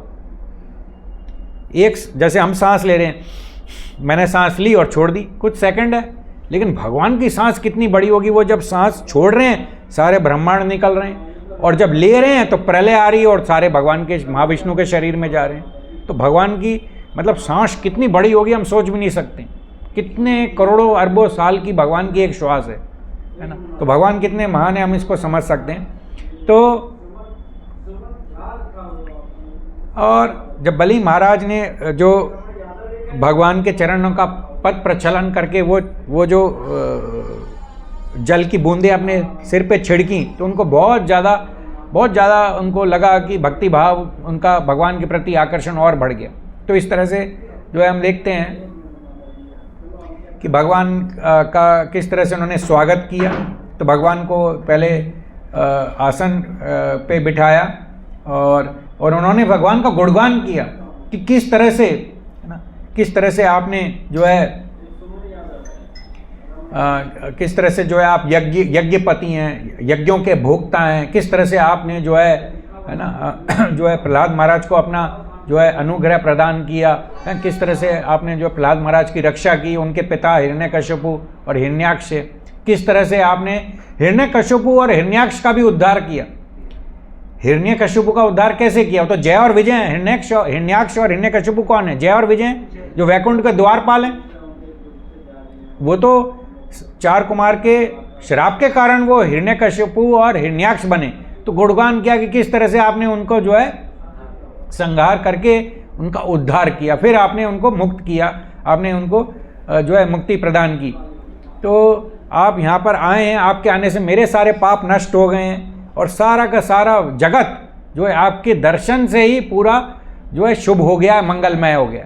तो इस तरह से गुणगान किया और उन्होंने कहा कि आप मुझसे कुछ भी, एक गाय लेना चाहते हैं या सोना लेना चाहते हैं, स्वर्ण मुद्राएं लेना चाहते हैं, एक पूरा जो है आश्रम लेना चाहते हैं, या कुछ खाने की या पीने की वस्तु चाहते हैं, या आप किसी ब्राह्मण की बेटी चाहते हैं विवाह के लिए, तो आप मुझे बताइए। तो उन्होंने कहा, वामन देव ने बताया कि जितना आपके भाग्य में लिखा है उसी से ही संतुष्ट रहना चाहिए। जितना आपके भाग्य में लिखा है उसी से ही संतुष्ट रहना चाहिए। ये बात बहुत ज़रूरी है। अगर हम उससे संतुष्ट नहीं रहेंगे तो क्या होगा, हमारा पतन हो जाएगा। हाँ, क्योंकि अब मान लीजिए आपने, आज आपकी सैलरी जो है 20,000 है, आपने कहा नहीं मुझे 40 करनी है, 40 के बाद मुझे 80 करनी है, 80 के बाद 2 करनी है, 2 के बाद 4 करनी है, कोई अंत ही नहीं है। अब भागते जा रहे हो तो ये बताया गया है आप चूहे की दौड़ में लगे हुए हो, अगर चूहे की दौड़ में आप जीत भी गए तो भी चूहा ही रहोगे। क्या रहोगे? तो इसलिए चूहे की दौड़ में नहीं भागना है। हमें किसकी दौड़ में भागना है? हमें उसमें भागना है जहाँ पे भगवान का स्मरण बढ़े, भगवान की जो है श्रवण हमारा बढ़े। जैसे भगवान की कथा हो रही है वहाँ दौड़ करके जाना चाहिए, वहाँ समय से जाना चाहिए, समय से पहले आना चाहिए। बताया गया है कि कौन सी बात न जाने हमारे जीवन को बदल देगी। तो इस तरह से उन्होंने वामन, जैसे बलि महाराज ने वामन देव का गुणगान किया, इसी तरह से वामन देव ने भी बलि महाराज का गुणगान किया और कहा कि आपके तो जो है ग्रैंडफादर जो है प्रहलाद महाराज हैं, जो कि शुद्ध भक्त हैं, और आपके जितने भी जो एडवाइजर्स हैं वो भृगु ऋषि के ब्राह्मण अनुयायी, उन्होंने तो आपको कहा 100 अश्वमेघ यज्ञ करो और विश्वजीत यज्ञ करो, जिसके तेज से, जिसके ब्रह्म तेज से आपने इंद्र को जो है वहाँ से बिना युद्ध के ही भगा दिया।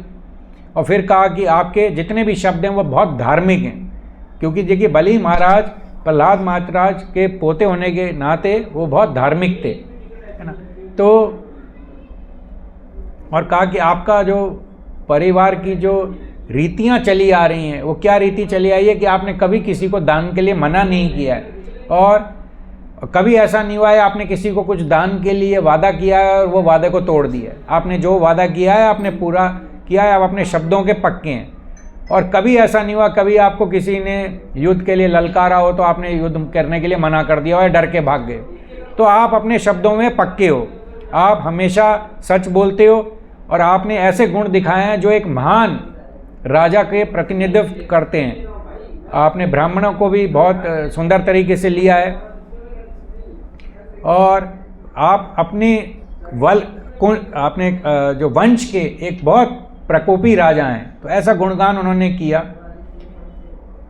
तो फिर क्या, उन्होंने हिरण्यकश्यप का भी गुणगान किया, है ना, कि किस तरह से उन्होंने पूरा जो है पूरा संसार के ऊपर अपना आधिपत्य जमा लिया था। तो हिरण्यकश्यप कितने महान थे, है ना।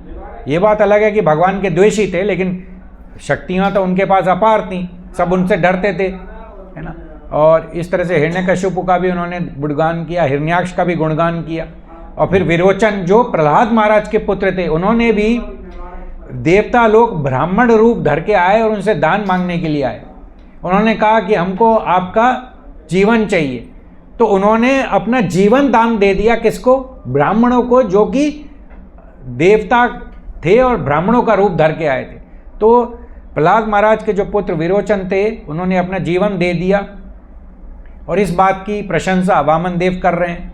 और अब जो है भगवान जो है 3 पग जमीन मांगते हैं, और उन्होंने कहा कि अगर जो मुझे चाहिए, जो मेरी ज़रूरत है, मुझे वही चाहिए, मुझे उससे ज़्यादा नहीं चाहिए। अगर ऐसा हम नहीं करते हैं तो हम अपने मन और इंद्रियों को नियंत्रण में नहीं रख सकते। चाहे मुझे तीनों लोक क्यों ना मिल जाए, या इस लोक में मुझे 7 द्वीप क्यों ना मिल जाए, भूमंडल, है ना, जम्बू द्वीप, और ये सारे जितने भी 7 वर्ष हैं, जितने भी भारतवर्ष हैं, भूमंडल हैं, ये सारे जो वर्ष और मंडल मुझे मिल जाएं, तब भी मैं संतुष्ट नहीं हो पाऊंगा। तो इसलिए मुझे जो मेरे भाग्य में है उसको प्रसन्नतापूर्वक स्वीकार करके संतुष्ट रहना चाहिए। बहुत ज़्यादा लालच या लोभ नहीं करना चाहिए। इस तरह से उन्होंने समझाया। तो बलि महाराज ने कहा कि तुम बुद्धिमान नहीं हो। जैसे इस संसार का सबसे अमीर व्यक्ति कौन है? क्या नाम है उसका, एलॉन मस्क है। एलॉन मस्क है जो संसार का अभी बताया जाता है कि सबसे अमीर व्यक्ति है। कोई उससे जाके 1 रुपया मांगे तो उसको कैसा लगेगा? उसका चौकीदार से भी कोई 1 रुपया मांगेगा तो वो कहेगा तो पागल आदमी है क्या, मुझसे 1 रुपया मांग रहा है, तेरे को पता है कि ये कितने अरबों खरबों मिलियन डॉलर है मेरे पास। मतलब एलॉन मस्क के पास इतना धन है कि पता नहीं शायद उसको रखने के लिए कितनी जगह चाहिए होती होगी। तो अगर उससे कोई जाके 1 रुपया 10 रुपया मांगेगा तो वो हंसेगा नहीं। ये तो वही वाली बात हो गई, वामन देव 3 पग जमीन मांग रहे हैं और बलि महाराज से मांग रहे हैं जो तीनों लोगों के स्वामी। तो उन्होंने कहा आप बुद्धिमान नहीं है, आपको बुद्धि नहीं है मांगने के लिए। वामन देव को बलि महाराज कह रहे हैं तो आपको मैं पूरा द्वीप दे सकता हूं, आप पूरा द्वीप ले लीजिए। तो उन्होंने इनकार कर दिया। तो उन्होंने कहा कि जो मैंने मांगना था मैंने मांग लिया। फिर उन्होंने उदाहरण दिया, पृथु और गया के पास पूरे ब्रह्मांड का राज्य था, लेकिन वो राज्य करके भी संतुष्ट नहीं थे। तो मुझे तो जो चाहिए वो चाहिए, और अगर मैं लोभी हूँगा या मुझे बहुत ज़्यादा भौतिक वस्तुओं को इकट्ठा करने की लालसा रहेगी तो मैं अपनी मन और इंद्रियों को नियंत्रण में नहीं रख पाऊँगा और मैं कभी भी संतुष्ट नहीं रह पाऊँगा।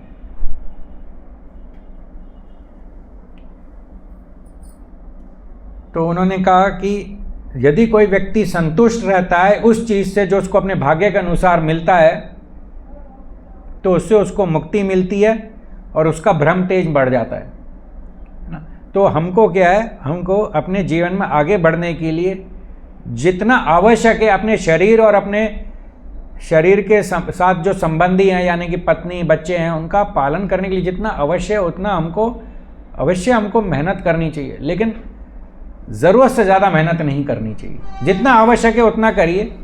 जैसे कोई सोचे कि मैं ओवर टाइम करूँगा, मैं 8 घंटे की जगह 12 घंटे काम करूँगा, मुझे ज़्यादा कमाना है, तो प्रभुपाद कहते हैं कि हमको मनुष्य जीवन मनुष्य की तरह से जीना चाहिए, गधे की तरह से नहीं जीना चाहिए। गधे की तरह से जिएंगे तो गधा बन जाएंगे, सीधी सी बात है।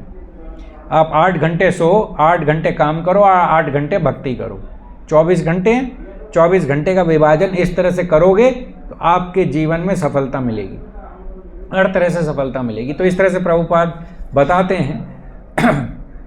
तो उन्होंने कहा कि मुझे आप 3 पग जमीन दीजिए।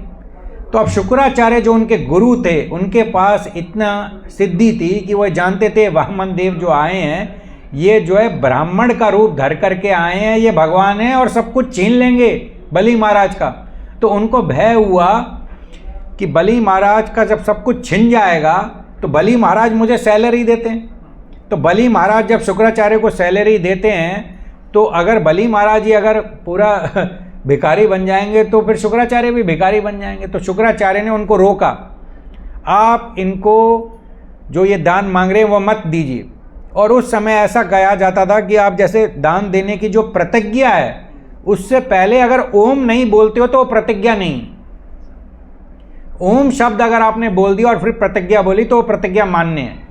लेकिन क्योंकि यहाँ पर बलि महाराज क्योंकि वामन देव को हृदय में बैठा चुके थे, उनको मन से आदर दे रहे थे, प्रेम दे रहे थे, उनके हृदय में भक्ति का प्रकाश फैल चुका था। किसकी वजह से? प्रहलाद महाराज की आशीर्वाद की वजह से। इसीलिए हमको बहुत भक्ति में अपने जो है भक्ति में कार्य करते वक्त बहुत जो है सतर्क रहना चाहिए। हमें भक्तों से आशीर्वाद की याचना करनी चाहिए, आशीर्वाद की कामना करनी चाहिए, उनसे प्रार्थना करनी चाहिए कि आप जो है हमसे प्रसन्न हुए और आप हमको आशीर्वाद दें, हमारी भजन भक्ति बढ़े।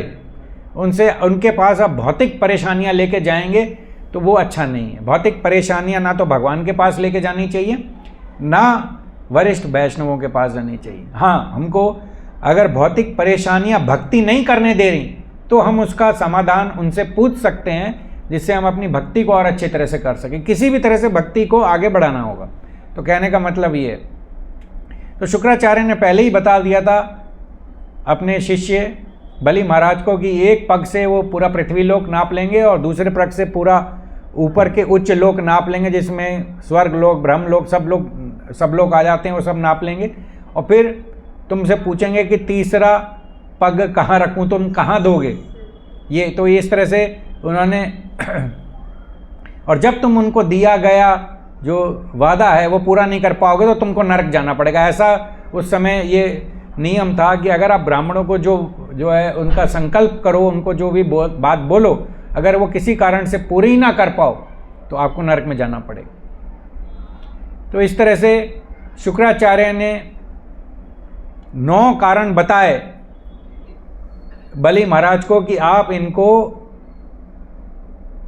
दान मत दीजिए। दान देने का वादा कर दिया या नहीं किया, उन्होंने मानसिक रूप से तो कर ही दिया था, मानसिक रूप से कर दिया तो उन्होंने कर दिया, बलि महाराज का ऐसा सोचना था। लेकिन शुक्राचार्य ने उन्होंने कहा कि आप समझिए वामन देव कौन है, ये वामन देव विष्णु हैं। किस लिए आए हैं? आपको धोखा देने के लिए आए हैं, पहला कारण। दूसरा कारण क्या था? ये यहाँ पर आए हैं असुरों को नुकसान पहुँचाने के लिए, हानि पहुँचाने के लिए। तीसरा कारण क्या था?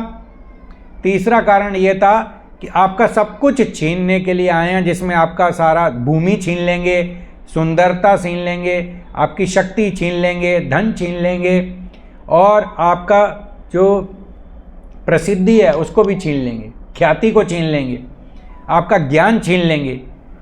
फिर चौथा कारण बताया कि आप कैसे जीवन यापन करोगे। आप जीवन यापन करने के लिए धन तो चाहिए। मान लीजिए अगर आपके पास कुछ धन ही नहीं है तो आप कैसे जीवित रहोगे और अपने परिवार के संबंधी को कैसे जीवित रखोगे।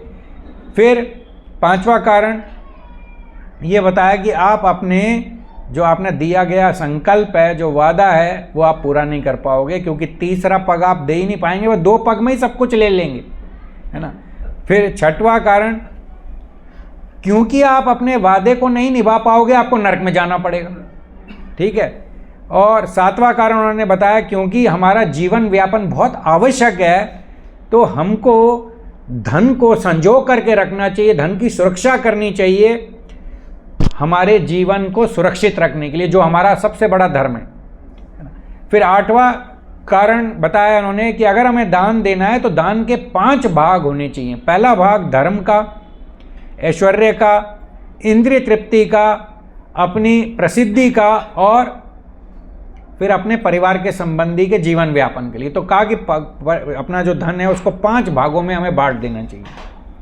तो फिर उन्होंने कहा, 9वां कारण कहा कि आप अपना जो ये दिया गया संकल्प है, जो आपने इस ब्राह्मण वामन देव को किया है, ये वापस ले लो। तो और उन्होंने ये भी कहा कि अभी आपने जो इनको वचन दिए हैं वो ओम से, ओम पहले उससे नहीं बोला था, तो इसलिए वो मान्य नहीं है। तो आप उस वादे को आप उसको वापस ले सकते हो, अपने शब्दों को वापस ले सकते हो। और उन्होंने कहा अपने शरीर का पालन करने के लिए आप झूठ भी बोल सकते हो। उनके गुरु कह रहे हैं, कौन कह रहे हैं? शुक्राचार्य किसको कह रहे हैं? बलि महाराज को कह रहे हैं। और अपने जीवन का व्यापन करने के लिए जो धार्मिक नियम है उनका भी हम उल्लंघन कर सकते हैं, यानी कि झूठ बोल सकते हैं। तो ये कारण उन्होंने बताया इस तरह से। तो इस तरह से फिर वामन देव जो है बलि महाराज को छलते हैं, उनको गिरफ्तार भी कर लेते हैं, और बाद में गिरफ्तार करने के बाद उनको आशीर्वाद देते हैं। फिर बलि महाराज पूरा का पूरा ब्रह्मांड जो है वामन देव को दे देते हैं। फिर बलि महाराज जो है, उनके गुरु ने 9 कारण बताए वामन देव को वो सारा कुछ नहीं देने के लिए, यानी कि 3 पग जमीन देने के लिए, 3 पग भूमि देने के लिए मना किया। अब यहाँ पे बलि महाराज 9 कारण बताते हैं शुक्राचार्य को दान देने के लिए। पहला कारण क्या बताते हैं?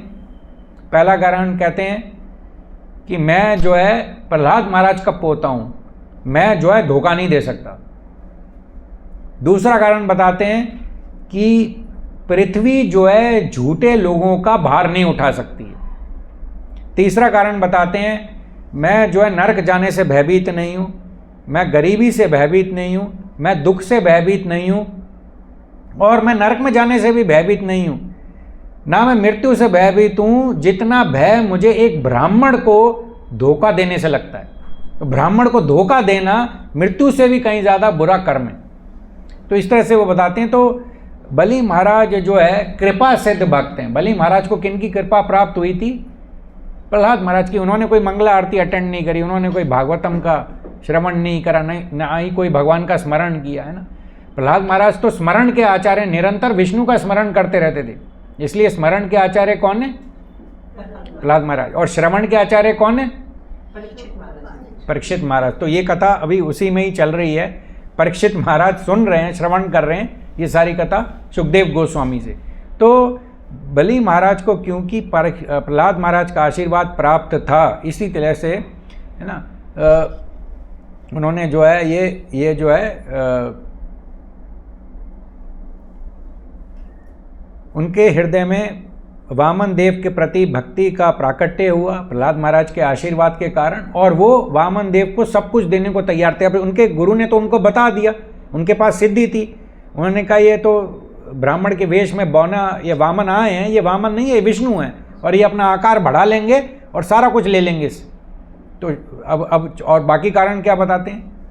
बाकी कारण ये बताते हैं कि सब कुछ जो है अनित्य है।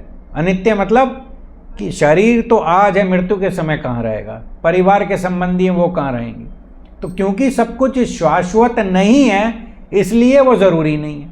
पांचवा कारण बताते हैं शिबी के राज्य में ना एक कबूतर के पीछे एक बाघ आ रहा था।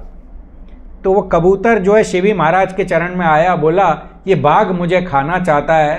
बाघ नहीं, बाज, जो बड़ी चिड़िया होती ना, गिद्ध बोलते हैं, गिद्ध। तो वो आ गया कि भाई मैं आपके राज्य में, मैं आपकी शरण में, मेरी रक्षा कीजिए। अब गिद्ध बोला मैं इसको चिड़िया को खाऊंगा, क्योंकि ये तो मेरा भोजन है, मैं नहीं खाऊंगा तो मैं मर जाऊंगा। और चिड़िया बोल रही है शिबी को कि मेरी रक्षा करो। तो शिबी ने कहा कि भैया आप इस चिड़िया को छोड़ दो, मैं अपने शरीर में से मांस निकाल के दे देता हूँ। तो एक तराजू लाई गई कि जितना वजन इस चिड़िया का है उतना मांस का टुकड़ा मैं आपको दे दूंगा, तो आप चिड़िया को छोड़ दो। तो वो क्या हुआ कि चिड़िया भारी होती चली गई, भारी होती चली गई। वो शरीर कभी यहाँ का मांस, कभी यहाँ का, देखा जाए तो सारा ही उसका शरीर का, शिबी महाराज के सारे शरीर का मांस निकल गया। और फिर चिड़िया का वजन हो ही नहीं रहा है। चिड़िया इतनी छोटी सी लेकिन वजन इतना। तो एक्चुअली क्या हुआ था कि देवता लोग उनकी परीक्षा लेने आए थे। तो इसी तरह से उस परीक्षा में वो सफल हुए और उन्होंने अपने राज्य में उस चिड़िया को रक्षा प्रदान करके देवताओं को ये साबित कर दिया, प्रमाणित कर दिया कि मैं अपने प्रजा का ठीक से पालन करता हूँ, मैं उनकी रक्षा करता हूँ। तो दधीची के पास भगवान ने भेज दिया था, विष्णु ने, देवताओं को कि जाओ दधीची से उनकी हड्डियाँ मांगो। किस लिए? एक ऐसा वज्र बनाने के लिए जिससे वृत्तासुर असुर का नाश हो सके। तो दधीची ने कहा कि ठीक है, भगवान की आज्ञा और आप देवताओं की इच्छा है तो मैं अपना शरीर को ध्यान मग्न करके मंत्रों के उच्चारण से अपने को जो है मृत्यु की तरफ ले जाऊंगा, आप मेरी हड्डियां ले लीजिए। हमसे कोई हड्डियां हमारी मांगेगा तो हम क्या बोलेंगे? क्या बोलोगे आप बोलोगे मेरी हड्डियां चाहिए, आओ मैं तुम्हें भाई हड्डियां देता हूँ, पहले तुम्हारी हड्डियां चकनाचूर करता हूँ फिर अपनी हड्डियां दूंगा, बोलोगे कि नहीं?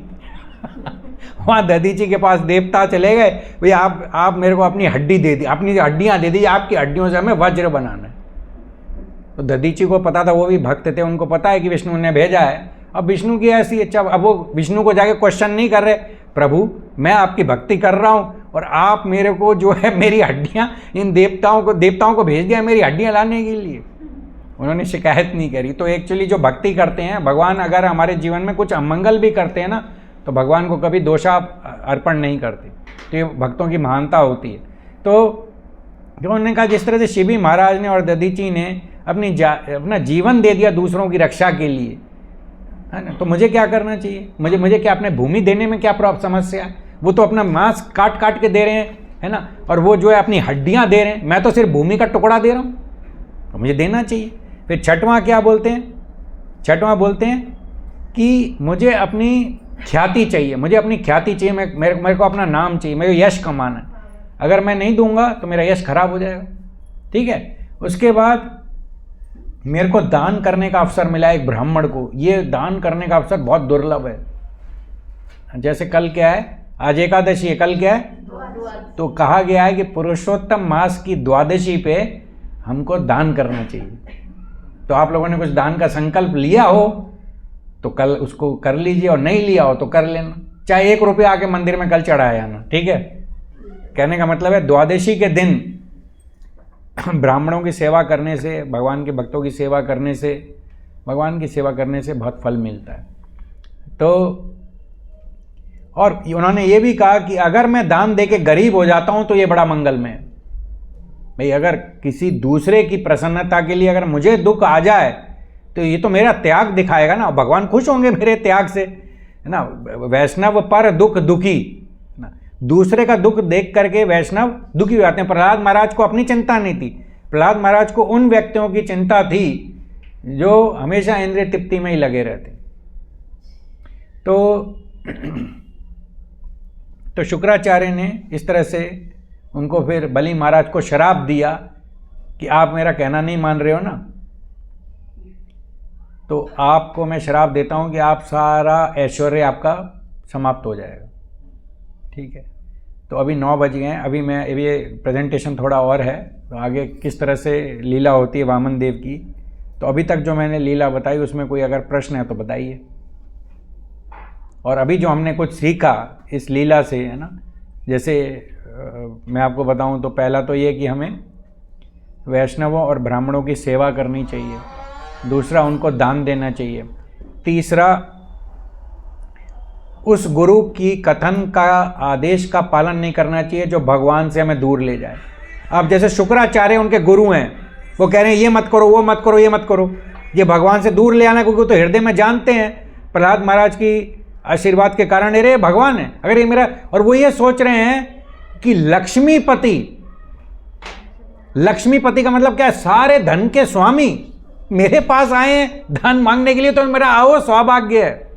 मान लीजिए आपके घर पर एलॉन मस्क आ जाता है, घंटी बजाता है, आप पूछते हैं कौन है, Elon Musk from United States, ठीक है, और आप कहते हैं oh is it Elon Musk, am I dreaming और am I seeing the reality, तो क्या मैं सपना देख रहा हूं या ये वास्तविकता है।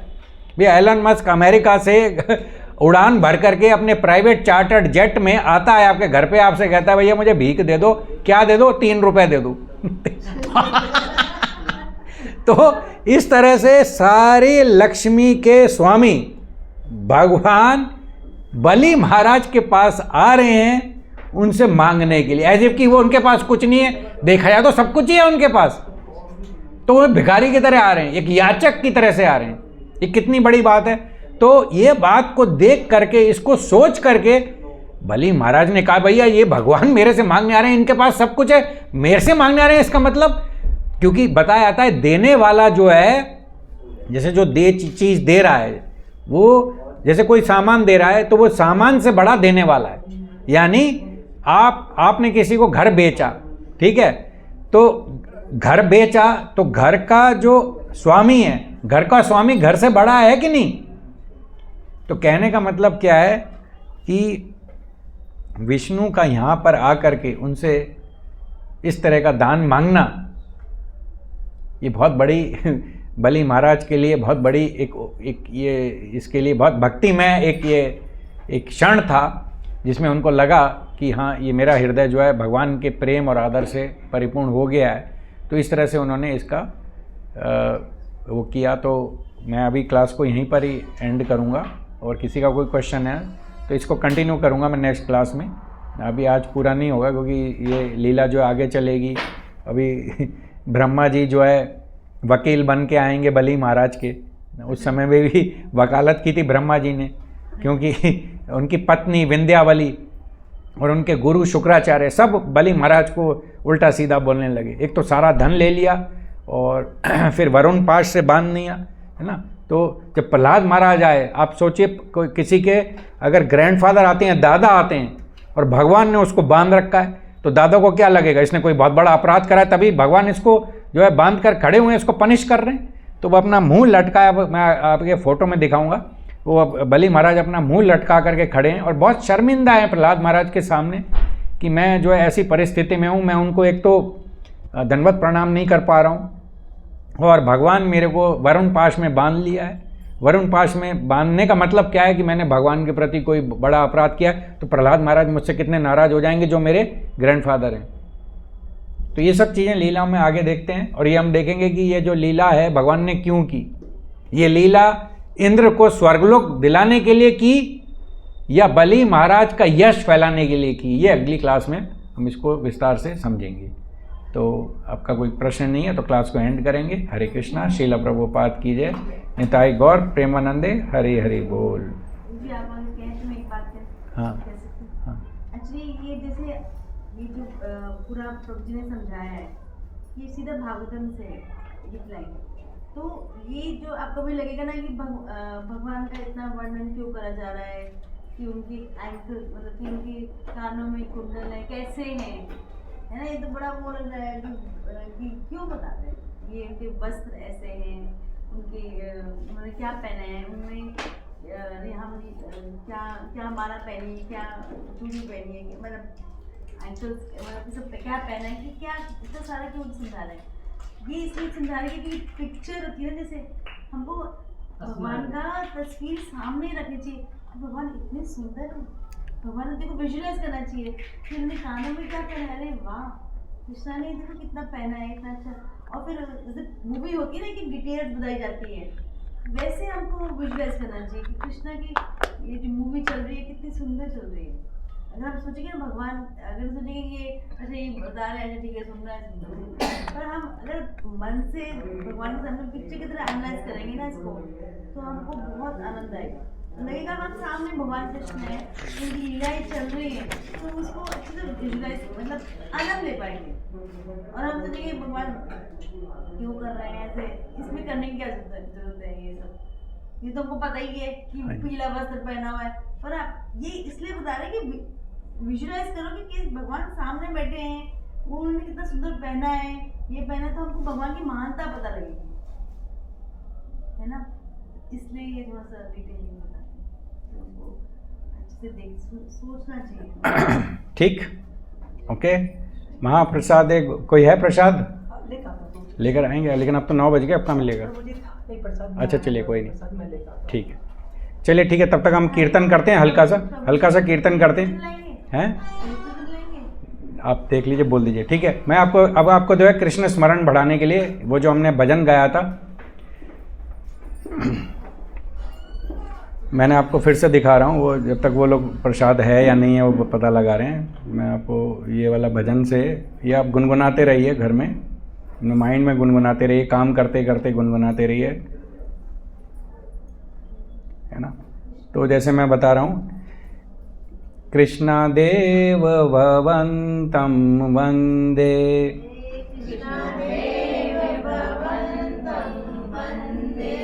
हरे कृष्णा, बोलिए, हरे कृष्णा कृष्णा कृष्णा हरे हरे,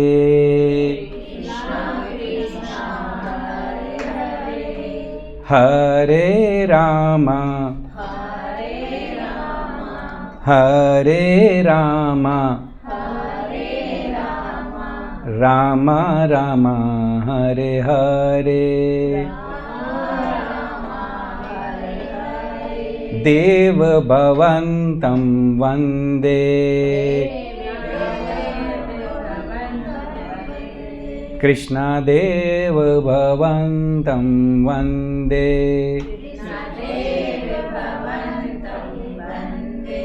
हरे कृष्णा हरे कृष्णा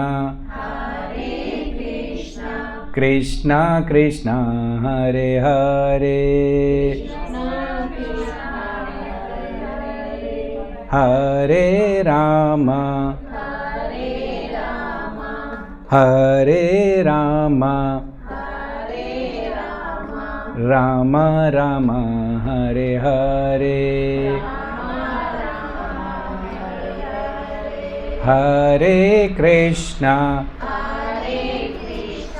हरे कृष्णा कृष्णा कृष्णा हरे हरे,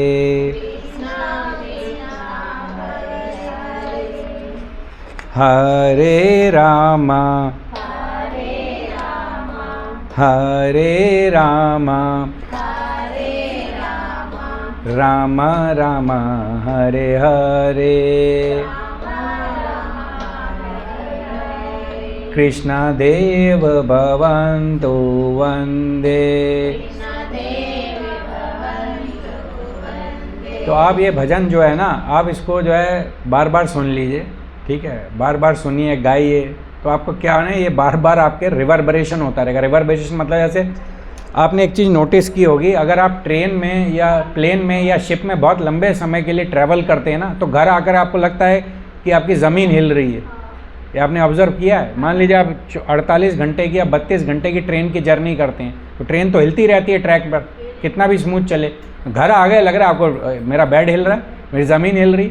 तो क्या है कि इस तरह से हम वैष्णव भजन जब ये, क्योंकि ये रूप गोस्वामी द्वारा स्तव माला में किया गया रचित भजन है और बहुत ही मधुर भजन है। इसको आप घर पर भी जाकर पढ़िए, इसको गुनगुनाइए, गुनगुना करके अपने जीवन का एक भाग बनाइए, तो आपको भगवान की कृपा, रूप गोस्वामी का आशीर्वाद बिल्कुल प्राप्त होगा। जो भी आप सेवा करेंगे और वो सेवा आपकी इतनी बढ़िया होगी कि आपको खुद लगेगा कि हाँ, भगवान मेरी मदद कर रहे हैं सेवा को सफल बनाने के लिए।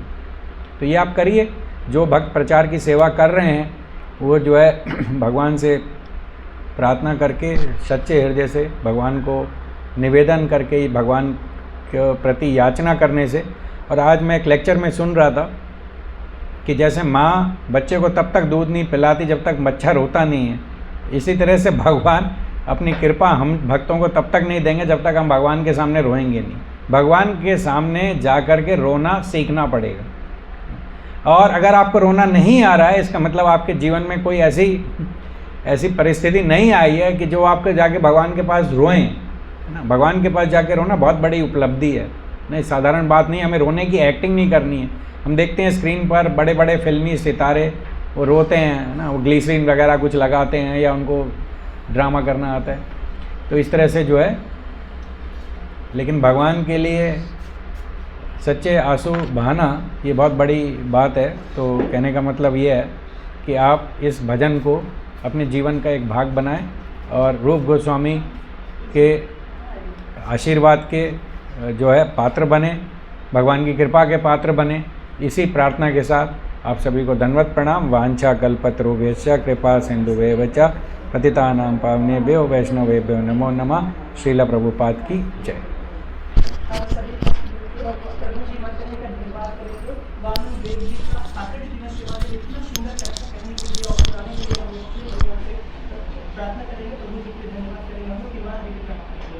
हरे कृष्णा कृष्णा कृष्णा हरे हरे, हरे राम राम राम हरे हरे।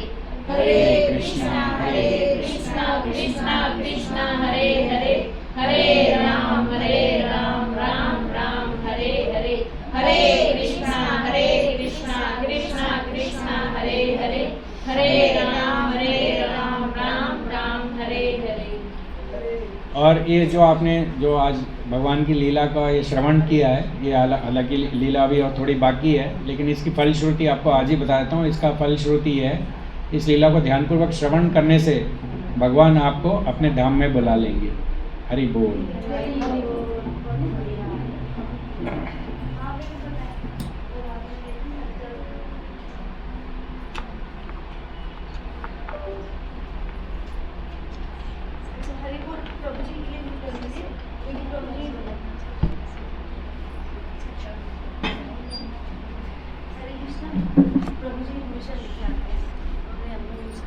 तो आप कर दी क्या